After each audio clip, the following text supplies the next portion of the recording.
Alors aujourd'hui, on va voir un sujet détaillé sur Luminar Neo, juste après le générique. Bonjour à toutes et à tous, mon nom est Eddie Kinol. Si vous débarquez pour la première fois sur ma chaîne YouTube, je vous souhaite la bienvenue.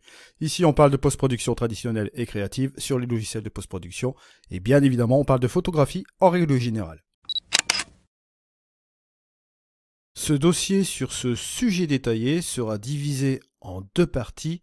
Voici donc la première partie de ce tutoriel. La seconde partie sera disponible dès demain. Bon tuto à toutes et à tous.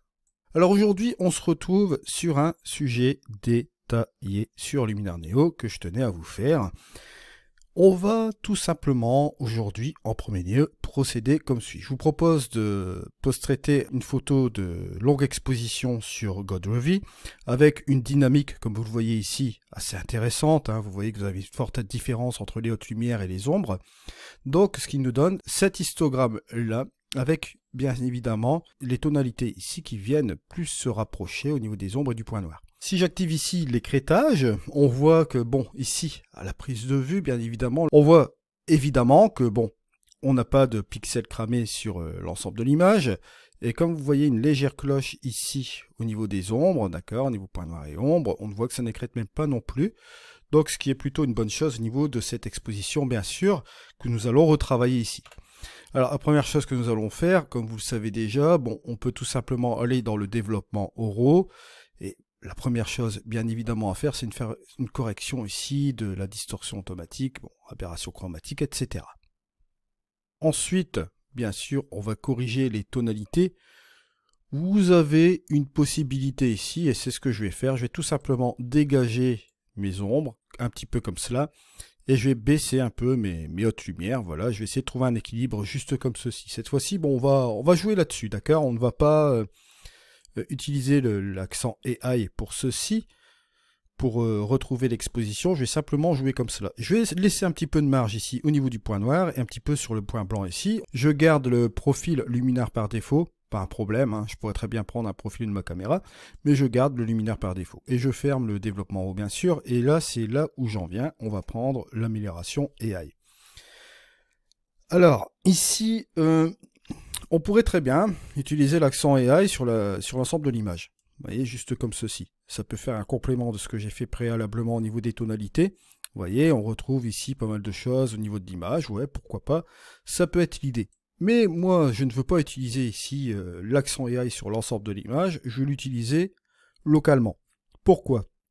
L'accent AI, bien évidemment, on peut agir sur les contrastes, sur l'exposition, on peut agir sur la saturation des couleurs, bref, il y a une douzaine d'opérations sur le traitement de l'image. L'accent AI est pour moi l'un des outils de Luminar, l'un des outils phares, on ne va pas se le cacher bien sûr.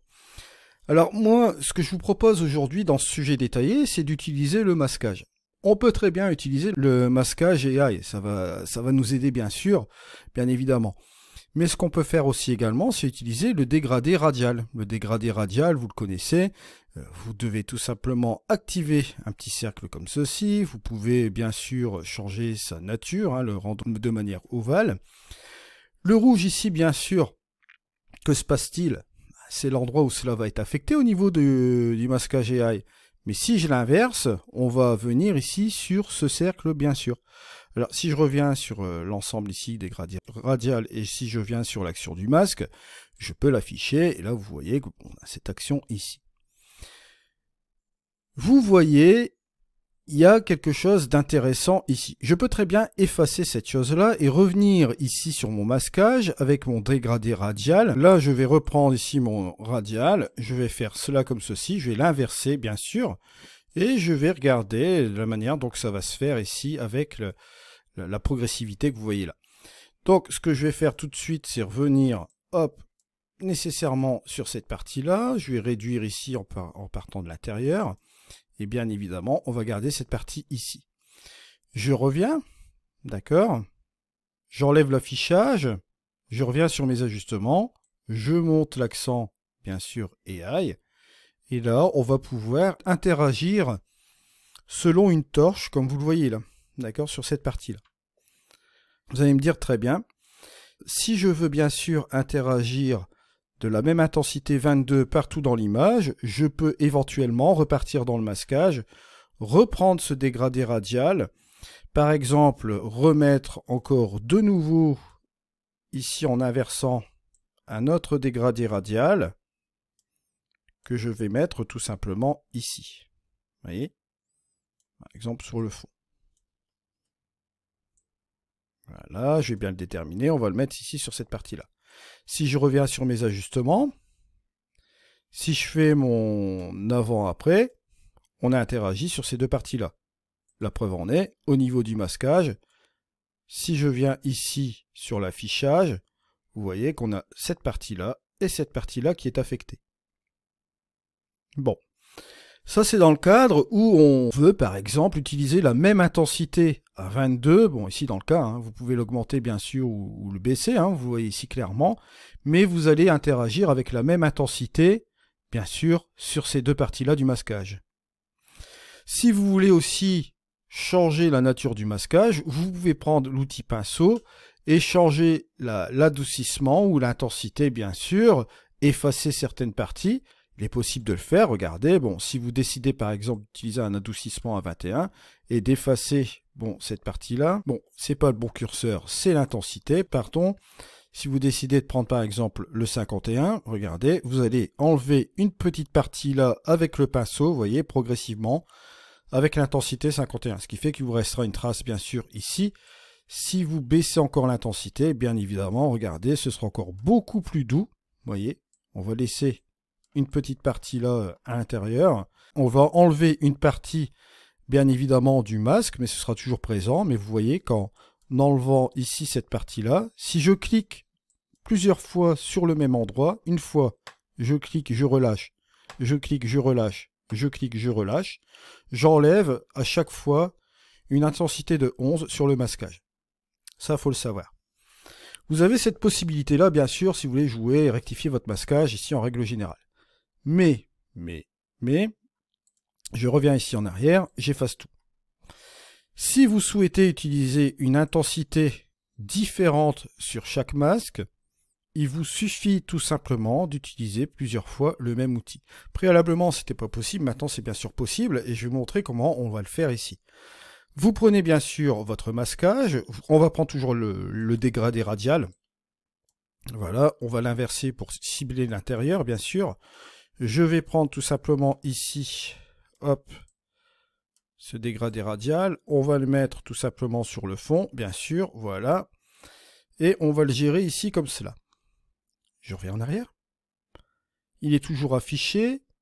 Je vais enlever l'affichage. Je vais aller sur mon ajustement. Ou bien je peux rester aussi là-dessus, je peux l'afficher.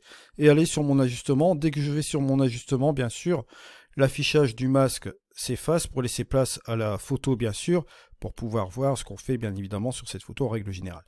Je règle mon intensité. Je me dis que, bon, là, c'est pas trop mal. On va le mettre à 27 pour pas trop exagérer.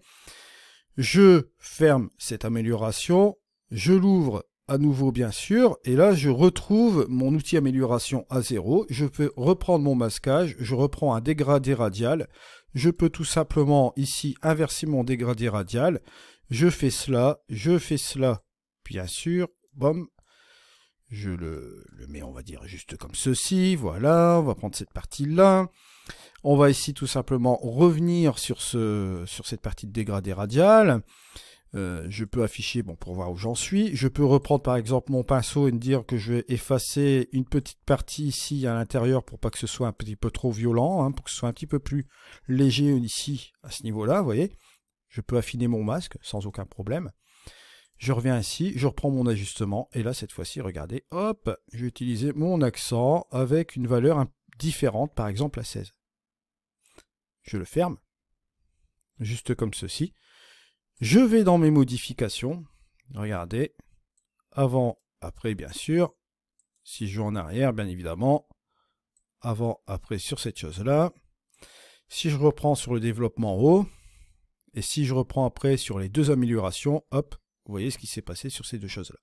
Deux valeurs différentes, une à 16, et bien évidemment une à 27, avec une modification bien sûr sur le masque. Si je souhaite modifier, ici, bon là on est sur le masque du fond, et modifier le premier aussi également et pousser encore davantage, je peux toujours le faire. Et là, si vous voulez voir, vous voyez ici on a le avant, les deux améliorations, et après les deux améliorations qui ont été masquées ici.